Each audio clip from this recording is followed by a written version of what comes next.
നമസ്കാരം. മുഖ്യമന്ത്രിയുടെ പ്രതിവാര സംവാദ പരിപാടിയായ നാം മുന്നോട്ടിലേക്ക് ഏവർക്കും സ്വാഗതം. പരിപാടിയിലേക്ക് ബഹുമാനപ്പെട്ട മുഖ്യമന്ത്രിയെ സ്വാഗതം ചെയ്യും. അടിസ്ഥാന സൗകര്യ വികസനം എങ്ങനെയായിരിക്കണം? സുസ്ഥിര വികസന സൂചികളുടെ കാര്യത്തിൽ ശ്രദ്ധേയമായ നേട്ടം കൊയ്ത കേരളം അടിസ്ഥാന മേഖലയിൽ എങ്ങനെയാണ് മുമ്പോട്ട് പോകേണ്ടത്? ബഹുമാനപ്പെട്ട മുഖ്യമന്ത്രിയുടെ സംവാദ പരിപാടിയിൽ കേരളം സ്വീകരിക്കേണ്ട സമീപനങ്ങളെ കുറിച്ചാണ് ചർച്ച ചെയ്യുന്നത്. ഈ ചർച്ചയ്ക്ക് അർത്ഥപൂർണമായ സമ്പൂർണത നൽകുന്നതിന് വേണ്ടി പരിജ്ഞാനവും അറിവുമുള്ള ഏതാനും വ്യക്തികൾ ഈ സംവാദ പരിപാടിയിൽ സംബന്ധിക്കുന്നുണ്ട്. Shri V Thulasidas, MD, Kannur international airport limited കിയ. Shrimati Lekha Balachandran, chamber of commerce committee member. Shri T Balakrishnan, CMD, high speed rail corporation limited. Shri Vijay Kurian, MD, Kochi international airport limited CR. Doctor Sheeja, architecture HOD CET. Shri Baby Mathew, Kerala travel mart chairman, television സംഘടനകളുടെ ജനറൽ സെക്രട്ടറി. ഇത്രയും പേരാണ് ഈ ചർച്ചയ്ക്ക് അലകം പിടിയും നൽകാൻ വേണ്ടി ഈ സംവാദ പരിപാടിയിൽ സംബന്ധിക്കുന്നത്. ബഹുമാനപ്പെട്ട മുഖ്യമന്ത്രി, ഇപ്പോൾ അടുത്തിടെ ഒരു റിപ്പോർട്ട് വന്നു. അതായത് സുസ്ഥിര വികസന സൂചികളിൽ ഒരുപക്ഷെ കേരളം മുമ്പോട്ട് നിൽക്കുകയാണ്. പക്ഷെ ഇനി സംസ്ഥാനത്തിന്റെ സാമ്പത്തിക വളർച്ചയെ ത്വരിതപ്പെടുത്തുന്ന ഏറ്റവും പ്രധാനപ്പെട്ട മേഖലയായ അടിസ്ഥാന മേഖല എങ്ങനെയാണ് കേരളം കരുപിടിപ്പിക്കേണ്ടത്? അതാണ് ഏറ്റവും പ്രധാനപ്പെട്ട ഒരു വിഷയം. പശ്ചാത്തല സൗകര്യ വികസനത്തിന് വലിയ പ്രാധാന്യമാണ് സർക്കാർ നൽകിക്കൊണ്ടിരിക്കുന്നത്. ഈ അടിസ്ഥാന സൗകര്യം വികസിച്ചു വരിക എന്നത് ഒരു സംസ്ഥാനത്തിൻ്റെ ഭാവി നിർണ്ണയിക്കുന്നതിൽ ഏറ്റവും പ്രധാന ഘടകമാണ്. ഇവിടെ ഈ കഴിഞ്ഞ 2.5 വർഷത്തെ അനുഭവം പരിശോധിച്ചാൽ ഫലപ്രദമായി പല രംഗത്തും ഇടപെടാൻ കഴിഞ്ഞിട്ടുണ്ട് എന്നുള്ളതാണ് കാണാൻ സാധിക്കുക. നമ്മുടെ നാട്ടിൽ ഇതൊന്നും നടക്കില്ല എന്ന് വിചാരിച്ചിരുന്ന സ്ഥാനത്ത് ഇതൊക്കെ സാധ്യമാണ് എന്ന് ചിന്തിക്കുന്നിടത്തേക്ക് ആളുകൾ എത്തിയിട്ടുണ്ട്. വളരെ പ്രധാനപ്പെട്ട ഒരു കാര്യം, അതായത് എനിക്കൊന്നും മുഖ്യമന്ത്രി അടിവരയിട്ടത് 2 പതിറ്റാണ്ടായിട്ട് നമ്മുടെ ദേശീയ വികസനം ഇങ്ങനെ മുടന്തി നിൽക്കുകയാണ്. അപ്പോൾ ഒരുപക്ഷെ നമുക്ക് നല്ലൊരു ദേശീയപാത ഉണ്ടാകില്ല എന്നുള്ളൊരു മാനസികാവസ്ഥയിലേക്ക് ബഹുഭൂരിപക്ഷം ജനങ്ങളും പോകുന്ന സമയത്താണ് അല്ല, ഒരു പാത സാധ്യമാണ് എന്നുള്ളൊരു പ്രതീക്ഷ ജനങ്ങളിൽ വരുന്നത്. പക്ഷെ എങ്കിൽ പോലും ഇനിയും വലിയ വലിയ വൈതരണികൾ ഇനിയും നമുക്ക് അതിജീവിക്കാനുണ്ട്. തീർച്ചയായും അത് ഇപ്പോൾ 45 മീറ്റർ വീതി കൂട്ടുന്നതിനാവശ്യമായ സ്ഥലം തലപ്പാടി മുതൽ നീലേശ്വരം വരെ എടുത്തു കഴിഞ്ഞതാണ്. എന്നാൽ അതുമായി ബന്ധപ്പെട്ട് ടെൻഡറിംഗ് നടപടികളിലേക്ക് പോയിരുന്നില്ല. അത് ബഹുമാനായ കേന്ദ്രമന്ത്രി ഗഡ്കരി തന്നെ പരസ്യമായി പറഞ്ഞു, ഉദ്യോഗസ്ഥലത്തിലുണ്ടായ ഒരു ഉടക്കായിരുന്നു അതിന് കാരണം. ഏതായാലും ഞാനത് ഓവർ റൂൾ ചെയ്ത് ടെൻഡറിംഗിലേക്ക് പോവുകയാണ് എന്ന് അദ്ദേഹം പരസ്യമായി. ഉദ്യോഗസ്ഥരെ ഓവർ റൂൾ ചെയ്യാനുള്ളൊരു നിശ്ചയദാർഢ്യം ഒരു ഭരണാധികാരിക്ക് ഉണ്ടായി. അതെ, അത് അദ്ദേഹം അങ്ങനെ പരസ്യമായി പറഞ്ഞു. അതിന്റെ ഭാഗമായിട്ടുള്ള നടപടികളിലേക്ക് നീങ്ങുന്നു എന്നുള്ളതാണ് ഇപ്പോൾ നമുക്ക് കിട്ടിയിട്ടുള്ള വിവരവും. കേരളത്തിന്റെ 4ാമത്തെ ഒരു വിമാനത്താവളം, അതാണ് കണ്ണൂർ വിമാനത്താവളത്തോട് നമുക്ക് സാധ്യമായത്. ശ്രീ തുളസീദാസ്, അഭിനന്ദനങ്ങൾ. താങ്കളുടെ സാരഥ്യത്തിലാണത് പൂർത്തിയായത്. ഒരുപക്ഷെ കേരളത്തിന് മുമ്പോട്ട് കുതിക്കാൻ ഈ വിമാനത്താവളം സഹായിക്കുമെന്ന്, അല്ലെങ്കിൽ ഉത്തര മലബാറിന്റെ ഒരു വികസന പരിപ്രേക്ഷ്യത്തെ മാറ്റിക്കുറിക്കാൻ ഇത് സഹായിക്കുമെന്നുള്ള ധാരണയുണ്ട്. എങ്ങനെയാണ് താങ്കൾ അതിനെ കാണുന്നത്? തീർച്ചയായിട്ടും, പ്രത്യേകിച്ച് വടക്കേ മലബാറിന്റെ കാര്യത്തിൽ ഇല്ലാതിരുന്ന വളരെ പ്രധാനപ്പെട്ട ഒരു അടിസ്ഥാന സൗകര്യമാണ് ഈ എയർപോർട്ട് എന്ന് പറയുന്നത്. വളരെ കാലമായിട്ട് ടൂറിസ്റ്റുകൾക്കായാലും ബാക്കിയുള്ളവർക്കായാലും വേഗത്തിൽ എത്തിച്ചേരാനോ അവിടെ വേണ്ട രീതിയിൽ ബാക്കിയുള്ള വികസനം ഉണ്ടാകാനോ സാധ്യമാകാതെ വന്നതിൻ്റെ പുറകിലുള്ള ഒരു കാരണം ഈ എയർപോർട്ട് വരാതിരുന്നതാണ്. കഴിഞ്ഞ 20 വർഷമായിട്ടുള്ള ഒരു ഡിമാൻഡായിരുന്നു ആൾക്കാർക്ക്. അത് വന്നതോടുകൂടി ഉത്തര മലബാറിൽ മാത്രമല്ല, കർണാടകത്തിലെ ചില നമ്മുടെ അയൽ ജില്ലകളിലും ഒരു വലിയ മാറ്റമാണ്, ഒരു വലിയ നേട്ടമാണ് ഉണ്ടാകാൻ പോകുന്നത്, പ്രത്യേകിച്ച് ടൂറിസത്തിൻ്റെ കാര്യത്തിൽ. അതുപോലെ തന്നെ ഗൾഫ് മേഖലയിൽ ധാരാളം യാത്രക്കാരുള്ള ഒരു സ്ഥലമാണ് ഈ പ്രദേശം. ബിസിനസിൻ്റെ കാര്യത്തിലായാലും പൊതുവെയുള്ള വികസനത്തിൻ്റെ കാര്യത്തിലായാലും തൊഴിൽ സാധ്യതകളിലായാലും ഈ എയർപോർട്ട് കാരണം വലിയ മാറ്റമാണ് ഉണ്ടാകാൻ. ശ്രീ തുളസി, അതായത് ചില സ്ഥലങ്ങളിൽ സംസാരിക്കുമ്പോൾ, അതായത് 4ാമത്തെ വിമാനത്താവളം കേരളത്തിന് ആവശ്യമുണ്ടോ ഇത്രയും ചെറിയൊരു ഭൂപ്രദേശത്തിന്? അത് മാത്രമല്ല, മറ്റ് വിമാനത്താവളങ്ങളെ അത് പ്രതികൂലമായി ബാധിക്കുമോ? എനിക്ക് തോന്നുന്നു ശ്രീ കുര്യനാണ് അത് പറയേണ്ടത്. പക്ഷെ എങ്കിൽ പോലും അങ്ങനെയുള്ള ചോദ്യങ്ങളൊക്കെ പല സ്ഥലങ്ങളിൽ ഉയരുന്നുണ്ട്. ഈ ഒരു വിമാനത്താവളത്തിൻ്റെയും കൂടി ആവശ്യം എന്തായിരുന്നു?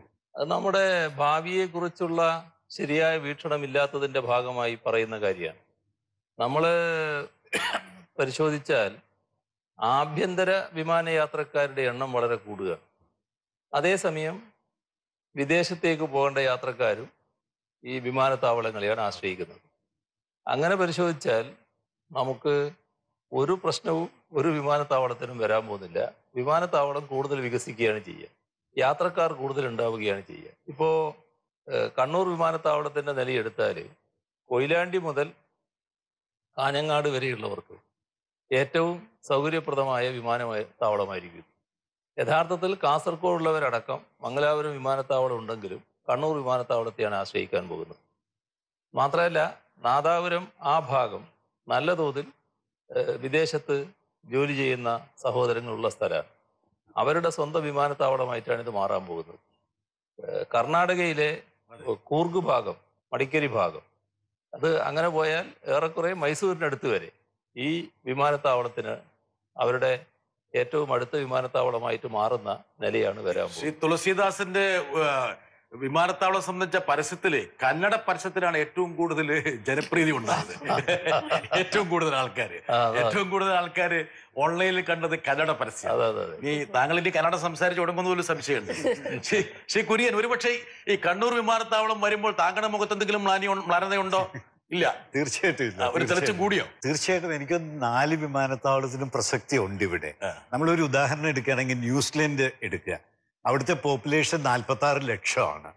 കേരളത്തിന്റെ പോപ്പുലേഷൻ 3.5 കോടി ആണ്. നേരം തന്നെ അവിടെ 4 ഇന്റർനാഷണൽ എയർപോർട്ട്സ് ഉണ്ട്.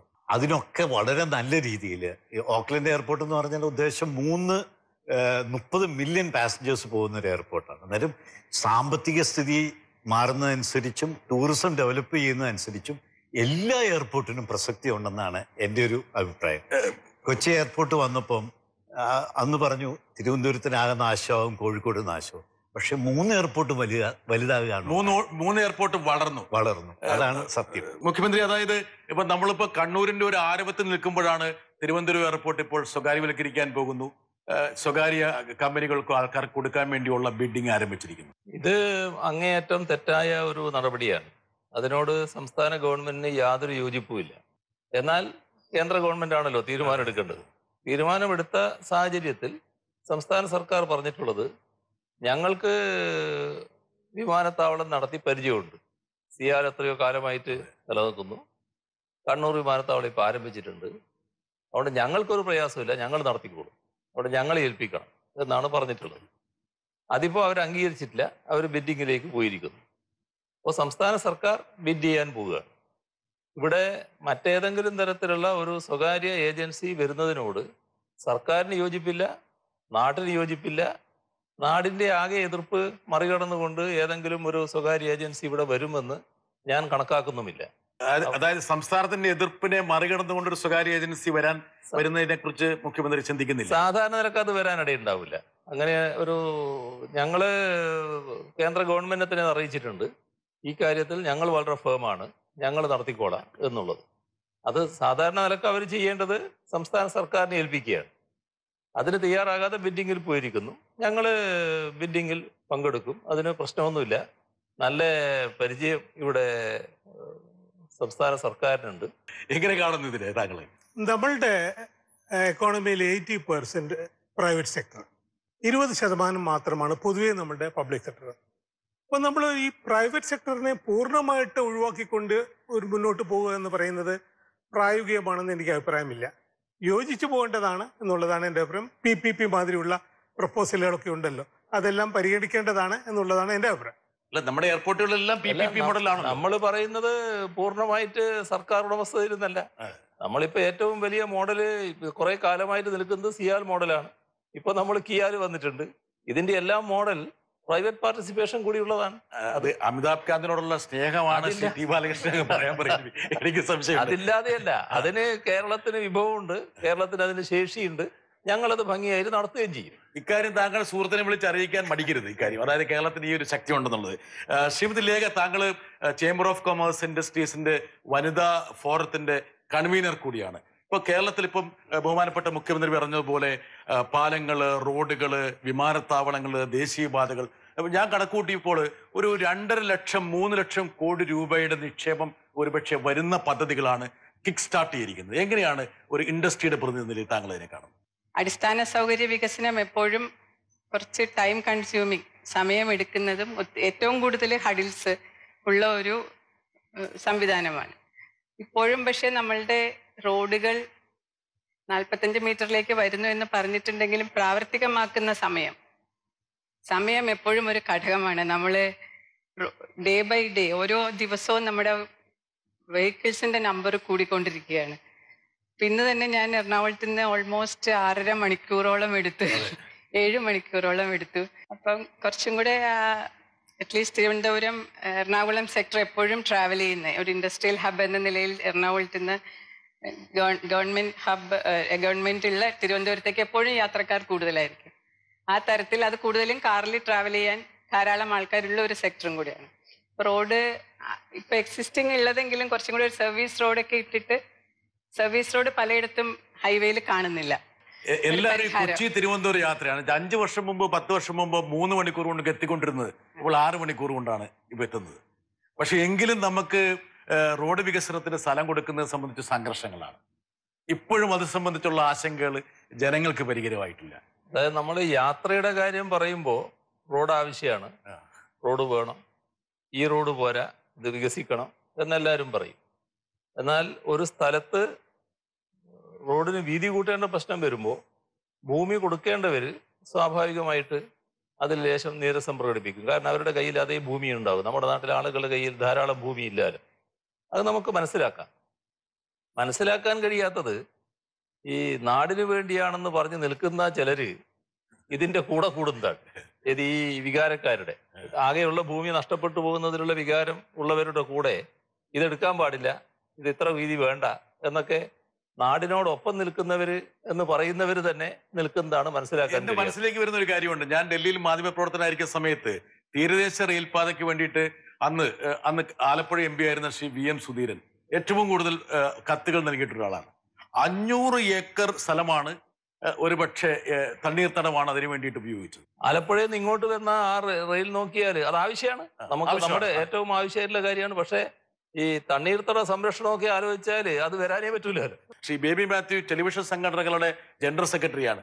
ഏറ്റവും കൂടുതൽ ഒരുപക്ഷെ റോഡ് വിരുദ്ധ സംഘങ്ങൾക്ക് പ്രചോദനമാകുന്നത് ബേബി മാത്യു നിങ്ങൾ പ്രദാനം ചെയ്യുന്ന മാധ്യമ വിഭാഗങ്ങളാണ്. എപ്പോഴും അങ്ങനെ ഒരു ആക്ഷേപം പൊതുവെ വരുന്നുണ്ട്. എങ്ങനെ താങ്കൾ അതിനെ സമീപിക്കുക? മാധ്യമത്തില് ഒരു പക്ഷേ അങ്ങനെയുള്ള വാർത്തകൾ പലപ്പോഴും വരുന്നുള്ളൂ, ശരിയാണ്. ഒരു പക്ഷേ അല്ല, അത് തന്നെ വന്നുകൊണ്ടിരിക്കുന്നത്. അത് ജേർണലിസ്റ്റുകളെ സംബന്ധിച്ച് പറയുകയാണെങ്കിൽ പലപ്പോഴും ഈ ടാം റേറ്റിങ്ങും മാർക്കൊക്കെ വന്നതിന് ശേഷം സംഭവിച്ച ചെറിയ ഒരു കുഴപ്പമാണെന്ന് ഞാൻ പറയുകയുള്ളൂ.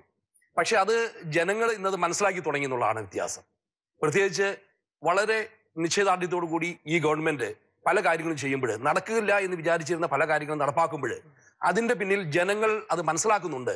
അതുകൊണ്ടാണല്ലോ ചിലപ്പോഴൊക്കെ മാധ്യമങ്ങൾ പറയുന്നത് പൂർണ്ണമായും ജനങ്ങൾ വിശ്വസിക്കുന്നില്ല. ചില സ്ഥലങ്ങളിൽ മാധ്യമങ്ങൾ എന്തുകൊണ്ടാണ് എതിർക്കുന്നത്? ഒരുപക്ഷെ അതുകൊണ്ടാണ്. ഞാൻ മാധ്യമരംഗത്ത് നിന്നാണെങ്കിൽ തന്നെയും അതേ സമയത്ത് തന്നെ മാധ്യമങ്ങൾക്ക് ചില ധാർമ്മിക കാര്യങ്ങളുണ്ട്, ചില കാര്യങ്ങൾ മാധ്യമങ്ങൾ പുറത്ത് പറയേണ്ട കാര്യങ്ങളുണ്ട്, ചില കാര്യങ്ങൾ പ്രകൃതി സംരക്ഷണം പോലെയുള്ള ചില കാര്യങ്ങൾ മാധ്യമങ്ങൾ അത് മുന്നോട്ട് പറയുകയും ചെയ്യേണ്ട കാര്യമുണ്ട്. അങ്ങനെയുള്ള ചില കാര്യങ്ങളൊക്കെ മാധ്യമം പറയുന്നുള്ളത് ശരിയാണ്. അത് പത്രധർമ്മം അല്ലെങ്കിൽ മാധ്യമധർമ്മവും കൂടിയാണ്. ബഹുമാനോട് മുഖ്യമന്ത്രി, അതായത് അടിസ്ഥാന വികസന സൗകര്യത്തെക്കുറിച്ച് എപ്പോഴും പറയുമ്പോൾ മറ്റ് സംസ്ഥാനക്കാരൊക്കെ പറയുന്നത് നിങ്ങൾക്കൊരു ഹൈപ്പർ മീഡിയയാണ് ഒരുപക്ഷെ നിങ്ങളുടെ ഏറ്റവും പ്രധാനപ്പെട്ട തടസ്സം. എനിക്കൊന്ന് മുഖ്യമന്ത്രിക്ക് അതിനെക്കുറിച്ച് പറയാൻ പറ്റുമെന്ന് എനിക്കറിയില്ല. പക്ഷേ ഒരു മാധ്യമ സാരഥിയായിട്ടുള്ള ബേബി മാത്യു എന്ന് പറയുന്നു കുറെ നെഗറ്റീവ് റിപ്പോർട്ടിംഗ് അതിനകത്തുണ്ടെന്നും. ഒരുപക്ഷെ കുറച്ചും കൂടി കൺസ്ട്രക്റ്റീവായിട്ട് സർഗാത്മകമായിട്ട് കേരളത്തിലെ മാധ്യമങ്ങൾ അതിനെ സമീപിക്കേണ്ടതുണ്ടോ? നമ്മൾ കാണേണ്ടത് ഈ റോഡിന്റെ അസൗകര്യത്തെക്കുറിച്ച് പലപ്പോഴും മാധ്യമങ്ങൾ പറയാറുണ്ട്. അസൗകര്യത്തിന്റെ ഭാഗം വരുമ്പോൾ എന്തെങ്കിലും പ്രത്യേക പ്രശ്നങ്ങൾ ഉണ്ടായാൽ അത് റോഡിന്റെ അസൗകര്യവുമായി ബന്ധപ്പെടുത്തിയും വാർത്തകൾ കൊടുക്കാറുണ്ട്. എന്നാൽ അത്തരം ആളുകൾ തന്നെ ചില തെറ്റായ പ്രചരണങ്ങൾ ഈ റോഡ് വികസനത്തിന് എതിരെ വരുമ്പോൾ അതിനെ അനുകൂലിക്കുന്ന നിലയെടുക്കുക. ഇത് 2 തരത്തിൽ ചെയ്യാം. ഒന്ന്, മാധ്യമം എന്ന നിലക്ക് അവർക്ക് അവരുടേതായ അഭിപ്രായം പ്രകടിപ്പിക്കാം. മറ്റൊന്ന്, ഏതിനെ പിന്താങ്ങുന്നു എന്നുള്ളതാണ്. തെറ്റായ രീതിയിൽ എതിർക്കുന്നതിനെ പിന്താങ്ങുന്ന നില വരുമ്പോൾ ആ വശത്തിനാണ് മുൻതൂക്കം കൊടുക്കുന്നത്. ഇത് ചില ഉത്തരവാദപ്പെട്ട മാധ്യമങ്ങൾ തന്നെ നിർവഹിക്കുന്നതായിട്ട് നമുക്ക് കാണാൻ കഴിയും. യഥാർത്ഥത്തിൽ നാടിന്റെ വികസനത്തിനെതിരായിട്ടൊരു സമീപനമാണ്. അത് നിർഭാഗ്യകരമായതാണ്. അത്തരം ആളുകളെ പ്രോത്സാഹിപ്പിക്കുകയല്ല വേണ്ടത്. എന്തിനേയും എതിർക്കുന്ന ഒരു വിഭാഗമുണ്ട് ഏത് കാര്യത്തിനും. അതുകൊണ്ടാണ് 45 മീറ്റർ വേണ്ട 30 മീറ്റർ മതി എന്ന് പറഞ്ഞിട്ട് ഇവിടെ ഒരു പരിപാടി നടന്നപ്പോൾ അതിൻ്റെ കൂടെ അണിനിരന്നൊരു വിഭാഗമുണ്ട്. ആ വിഭാഗത്തിൽ ഉള്ള ആൾക്കാർ എവിടെ ഏത് തരത്തിലുള്ള ഇത്തരം പ്രശ്നങ്ങൾ വന്നാലും അതിനെ എതിർക്കാൻ മെനക്കെടുന്നവരാണ്. അതപ്പോൾ നാടിൻ്റെ വികസനത്തിനല്ല അവർ മുൻതൂക്കം കൊടുക്കുന്നത്. നാട് വികസിക്കാൻ പാടില്ല എന്നതാണ് അവരുടെ എനിക്ക് തോന്നുന്നു ഇന്ത്യൻ പ്രധാനമന്ത്രിയായിരുന്ന ഡോക്ടർ മൻമോഹൻ സിംഗ് ആദ്യമായിട്ടും അവസാനമായിട്ടും ചിരിച്ചത് നമ്മുടെ സർവകക്ഷി സംഘം പോയിട്ട് ഞങ്ങൾക്ക് 30 മീറ്റർ മതി 45 മീറ്റർ വേണ്ട എന്ന് പറഞ്ഞു. അത് പിന്നെ നമ്മൾ മാറ്റിയല്ലോ. 45 മീറ്റർ തന്നെ നമ്മൾ പറഞ്ഞല്ലോ. പക്ഷെ ഇന്നും ആ ഹാങ് ഓവർ കടപ്പുണ്ട്. ഡോക്ടർ ഷീജ, ഈ ഇപ്പം അടിസ്ഥാന മേഖല എന്നാ കാരണം വെച്ചാല് ഇപ്പൊ നമ്മൾ വ്യവസായ ഉൽപാദന സേവന രംഗത്തൊക്കെ സംസ്ഥാനം കുതിക്കണമെങ്കിൽ ഒരുപക്ഷെ നമ്മുടെ വരുമാനം അതിനെ ആശ്രയിച്ചാണ്. ഈ അടിസ്ഥാന സൗകര്യങ്ങളാണ് ഏറ്റവും പ്രധാനപ്പെട്ട ഒരു കാര്യം. അതിനെക്കുറിച്ച് പലപ്പോഴും നമുക്ക് വളരെ വികലമായിട്ടുള്ള ചിന്താഗതികളാണുള്ളത്. എങ്ങനെയാണ് താങ്കൾ അതിനെ കാണുന്നത്? ഒരു ഇതിൽ നോക്കുകയാണെങ്കിൽ അടിസ്ഥാന സൗകര്യങ്ങൾ വളരെ ആവശ്യമാണ്. അപ്പോൾ ഒരു സസ്റ്റൈനബിൾ ആയിട്ടുള്ള ഒരു ഡെവലപ്മെന്റ് ആണ് നമുക്ക് ആവശ്യം. നമ്മൾ ആ ഒരു രീതിയിൽ എല്ലാ വിധത്തിലുള്ള അടിസ്ഥാന സൗകര്യങ്ങളും കൊടുത്ത് ഒരു സസ്റ്റൈനബിൾ ഡെവലപ്മെന്റ്, പിന്നെ ഒരു ഹോളിസ്റ്റിക് അപ്രോച്ച് അതും വളരെ അത്യാവശ്യമാണ്. നമ്മൾ എന്ത് ചെയ്യുമ്പോഴും ഒരു പാർട്ട് ബൈ പാർട്ടായിട്ട് ചെയ്യാതെ ഒരു ഹോളിസ്റ്റിക് അപ്രോച്ചിൽ പോവുക എന്നുള്ളതാണ് അതിൻ്റെതായിട്ട്. എനിക്കൊരു ചോദ്യം ഷീജ, നമ്മളിപ്പോ കൂടുതൽ സൂക്ഷ്മത കാണിക്കുന്നതുകൊണ്ടാണോ ഈ പ്രശ്നം? ഉദാഹരണം പറഞ്ഞാൽ നമ്മളിപ്പോ പട്ടണ നിർമ്മാർജ്ജനം, വിദ്യാഭ്യാസം, ആരോഗ്യം, സ്ത്രീ സമത്വം ഇങ്ങനെയുള്ള സെക്ടേഴ്സിലൊക്കെ നമ്മൾ വളരെ മുമ്പോട്ട് പോവുകയാണ്. പക്ഷെ മറ്റ് സംസ്ഥാനങ്ങളെ അപേക്ഷിച്ച് ഈ അടിസ്ഥാന സൗകര്യങ്ങളുടെ കാര്യത്തിൽ വളരെ പിന്നിലാണ്. ഒരു പാത പോലും നമുക്കില്ല. നമുക്ക് ഉദാഹരണം പറഞ്ഞാൽ നേരത്തെ പറഞ്ഞതുപോലെ, ലേഖ പറഞ്ഞതുപോലെ 6 മണിക്കൂർ എടുത്തിട്ടാണ് 200 കിലോമീറ്റർ നമ്മൾ താണ്ടുന്നത്. അപ്പൊ ഈ കൂടുതൽ അധിക ജാഗ്രതയും അധിക സൂക്ഷ്മതയും നമ്മളെ പിന്നോട്ട് വലിക്കുകയാണോ ചെയ്യുന്നത്? നമ്മുടെ യുവാക്കൾക്ക് ഇവിടെ ജോലി വേണ്ടേ? അവർക്കിവിടെ ജോലി ചെയ്യാനുള്ള സംരംഭങ്ങൾ വേണ്ടേ? നമ്മുടെ ഇവിടെ ഒരുപാട് അങ്ങനെയുള്ള സംരംഭങ്ങളുണ്ട്. പക്ഷെ ആൾക്കാർ മടിയന്മാരാണ്. അതാണ് എനിക്ക് തോന്നുന്നത്. കാരണം പുറം രാജ്യങ്ങളിൽ പോയാൽ അവർ നന്നായിട്ട് പണി ചെയ്യും. പക്ഷെ ഇവിടെ നിൽക്കുമ്പോൾ അവര് ഒരു സ്കിൽ ലേബർ വളരെ ലാക്കിംഗ് ആണ് ഇവിടെ. ബഹുമാനപ്പെട്ട മുഖ്യമന്ത്രി, ഇതൊരു സ്റ്റീരിയോ ടൈപ്പ് ഇമേജ് ആണോ? അത് ശരിയല്ല. അത് നമ്മുടെ ആളുകളെ കുറിച്ച് അനാവശ്യമായി പ്രചരിപ്പിച്ച് നമ്മുടെ ഒരു പൊതുബോധമാക്കി മാറ്റിയിട്ടുള്ള ഒരു കാര്യമാണ്. കാരണം പുറത്ത് ജോലി ചെയ്യുമ്പോൾ ആ ജോലി ചെയ്യുന്നത് അവിടുത്തെ നിയമങ്ങൾക്കും വ്യവസ്ഥകൾക്കും അനുസരിച്ചാണ്. അപ്പോൾ സ്വാഭാവികമായിട്ടും ആ സമയം മുഴുവൻ അവരവിടെ ജോലി ചെയ്യുന്നുണ്ട്. അത് കഴിഞ്ഞ് അവരുള്ള സമയത്ത് നല്ലതുപോലെ വിനോദ സാംസ്കാരിക പരിപാടികളിലൊക്കെ പങ്കെടുക്കുന്നുണ്ട്. ഇതാണ് പുറത്ത് ജീവിക്കുന്നവരുടെ അനുഭവം. ഇപ്പം നമ്മുടെ നാട്ടിൽ പരിശോധിച്ചാൽ നമ്മുടെ IT മേഖലയിൽ പ്രവർത്തിക്കുന്നവർ അവരുടെ സമയം നോക്കിയാൽ കൃത്യമായിട്ട് ജോലി ചെയ്യുന്ന നിലയിലേ കാണാൻ പറ്റുക. അപ്പോൾ എങ്ങനെയാണോ ജോലിയുടെ രീതി അതനുസരിച്ച് കാര്യങ്ങൾ ചെയ്യുന്നത്. ഡോക്ടർ ഷീജ പറഞ്ഞതുപോലെ കേരളത്തിൽ ഉള്ള ആൾക്കാരെല്ലാം മടിയന്മാരാണ്. കേരളം കടക്കുമ്പോൾ അവർ വളരെ ഊർജ്ജസ്വലരാകുന്നു. പക്ഷേ എനിക്ക് മനസ്സിലാക്കാൻ കഴിഞ്ഞത് കേരളത്തിൽ ഉദാഹരണം IT രംഗത്ത് പ്രവർത്തിക്കുന്ന ആൾക്കാർ അവരുടെ പ്രൊഡക്ടിവിറ്റി മറ്റ് സ്ഥലങ്ങളിലേക്കാളും കൂടുതലാണ്. ഇപ്പൊ ഇൻഫോസിസിലാണെങ്കിലും ഏത് സ്ഥലത്താണെങ്കിലും. ഇപ്പൊ ബാംഗ്ലൂരിനേക്കാളും പ്രൊഡക്ടിവിറ്റി ഉള്ളത് ഇൻഫോസിസിന്റെ ട്രിവാൻഡ്രത്തെ അല്ലെ കഴക്കൂട്ടത്തിരി യൂണിറ്റ് ആണ്. അപ്പൊ ഇങ്ങനൊരു സ്റ്റീരിയോ ടൈപ്പുകളാണോ നമ്മൾ സൃഷ്ടിച്ചു കൊടുക്കേണ്ടത്? ഞാൻ വ്യവസായ വകുപ്പിലിരിക്കുമ്പോൾ പല വ്യവസായികളുമായിട്ട് ഇടപഴകിയിട്ടുണ്ട്. പക്ഷെ അവരുടെ എല്ലാം പൊതുവെയുള്ള അഭിപ്രായം ഇവിടെയുള്ള വർക്കേഴ്സിന് സ്കിൽ വളരെ കൂടുതലാണ്. 2, ഏതൊരു പുതിയ ടെക്നോളജി വന്നാലും അല്ലെങ്കിൽ ഏതൊരു പുതിയ മെഷീൻ വന്നാലും ഇവർ വളരെ വേഗത്തിൽ പഠിച്ചെടുക്കും. 3ാമതൊരു കാര്യമുള്ളത് ക്വാളിറ്റി. നമ്മുടെ പ്രോഡക്റ്റിന്റെ ക്വാളിറ്റി കേരളത്തിൽ ഒരിക്കൽ പറഞ്ഞ് മനസ്സിലാക്കി കൊടുത്താൽ അവരുടെ ഉൽപ്പന്നം പരമാവധി ക്വാളിറ്റി അവർ മെയിൻറ്റെയിൻ ചെയ്യും. നല്ല ബ്രെയിൻ ഉള്ളവരാണ്. പക്ഷെ എന്താ വെച്ചാൽ നമ്മൾക്ക് അവരെ കയറി ഭരിക്കാനൊന്നും പറ്റില്ല. You have to treat them as human beings. അത് വളരെ ശരിയാണ്. അത് നമ്മുടെ ഒരു വിദ്യാഭ്യാസം ഉള്ളവരാണ്, പഠിച്ചവരാണ്, കാര്യങ്ങൾ അറിയുന്നവരാണ്. Treat them well, they will work well. അതാണ് ഞാൻ പൊതുവെ എൻ്റെ പേഴ്സണലായിട്ടുള്ള അനുഭവം. അതേസമയത്ത് വ്യവസായികൾ നേരിട്ട് എന്നോട് പറഞ്ഞതും ഇതാണ് ഒരു കാഴ്ചപ്പാട്. അദ്ദേഹം ദീർഘകാലം ഈ രംഗത്ത് പ്രവർത്തിച്ച ഒരാളാണ്. ഒരുപക്ഷെ അദ്ദേഹത്തിന്റെ പക്ഷെ ഈ രംഗത്തുള്ള ഇത് ശരിയാണ്. ഇത് പൂർണ്ണമായിട്ട് ഞാൻ യോജിക്കുകയാണ്. എന്നാൽ നമുക്കുള്ളൊരു കുറവ് അതോടൊപ്പം നമ്മൾ കണ്ടുപോകേണ്ടതായിട്ടുണ്ട്. അത് പരിഹരിക്കാനുള്ള നടപടികളാണ് സ്വീകരിച്ചു വരുന്നത്. അത് ഉയർന്ന സാങ്കേതിക വിദ്യ വേണ്ട കേന്ദ്രങ്ങളിൽ നമുക്ക് അത്തരമൊരു പരിശോധനയുമായി ബന്ധപ്പെട്ടവരുടെ മുമ്പിൽ യോഗ്യത തെളിയിക്കാൻ പറ്റാത്ത അവസ്ഥ വരുന്നുണ്ട്. ഇത് പഠിച്ചു വരുന്നവരെയാണ് ഞാൻ പറയുന്നത്. പഠിച്ചുടനെ പുറത്തിറങ്ങി ജോലി ചെയ്യേണ്ടവര് അത്രത്തോളം നിലവാരത്തിലേക്ക് എത്തുന്നില്ല എന്നൊരു പ്രശ്നം നമ്മളെ അലട്ടുന്നുണ്ട്. അത് നമ്മുടെ കോഴ്സുകളുടെ പ്രശ്നമാണ്. നാം പരമ്പരാഗത കോഴ്സിൽ നിന്ന് മാറിയിട്ടില്ല, സിലബസിലുള്ള ആധുനിക കോഴ്സിലേക്ക് പോയിട്ടില്ല. അത് നമ്മുടെ ആവശ്യങ്ങളുമായി ബന്ധപ്പെട്ടുള്ള കോഴ്സുകളിലേക്ക് കടന്നിട്ടില്ല. അപ്പൊ ആ നിലയിലുള്ളൊരു മാറ്റം നമ്മുടെ ഉന്നത വിദ്യാഭ്യാസ രംഗത്ത് വേണം എന്നുള്ളതും ഗവൺമെന്റ് ഈ കൂട്ടത്തിൽ കാണുന്നുണ്ട്.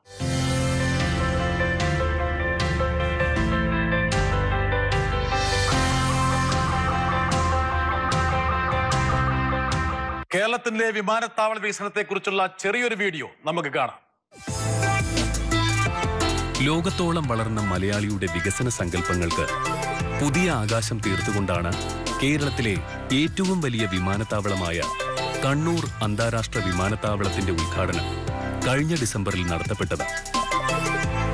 പ്രവാസികളുടെ ഗൾഫ് യാത്ര ഏറെ നടക്കുന്ന വടക്കേ മലബാറിലെ ജനങ്ങൾക്ക് അടിസ്ഥാന സൗകര്യങ്ങളും ഒപ്പം അനുബന്ധ തൊഴിൽ സാധ്യതകളും നൽകുന്നതിന് കണ്ണൂർ വിമാനത്താവളം വഴിയൊരുക്കുന്നു. അതിവിശാലമായ അടിസ്ഥാന സൗകര്യങ്ങൾ കണ്ണൂർ വിമാനത്താവളത്തിലുണ്ട്. 97,000 ചതുരശ്ര മീറ്ററുള്ള സംയോജിത യാത്രാ ടെർമിനലാണ് എയർപോർട്ടിന്റേത്. 4,000 മീറ്റർ റൺവേ വരുന്ന വിമാനത്താവളത്തിൽ 3,050 മീറ്ററും പൂർത്തിയായി കഴിഞ്ഞു. 1000-ൽ പരം വാഹനങ്ങൾ പാർക്ക് ചെയ്യുന്നതിനുള്ള സൗകര്യം വിമാനത്താവളത്തിലുണ്ട്. രാജ്യത്തെ ആദ്യത്തെ സെൽഫ് ചെക്കിംഗ് ബാഗേജ് സംവിധാനം, 48 ചെക്ക് ഇൻ കൗണ്ടറുകൾ, 16 ഇമിഗ്രേഷൻ കൗണ്ടറുകൾ, ലഗേജുകൾ പുറത്തെത്തിക്കാൻ 3 കൺവെയർ ബെൽറ്റുകൾ എന്നിവ കണ്ണൂർ വിമാനത്താവളത്തിലുണ്ട്. പരിസ്ഥിതി സൗഹൃദപൂർണമാണ് കണ്ണൂർ അന്താരാഷ്ട്ര വിമാനത്താവളം.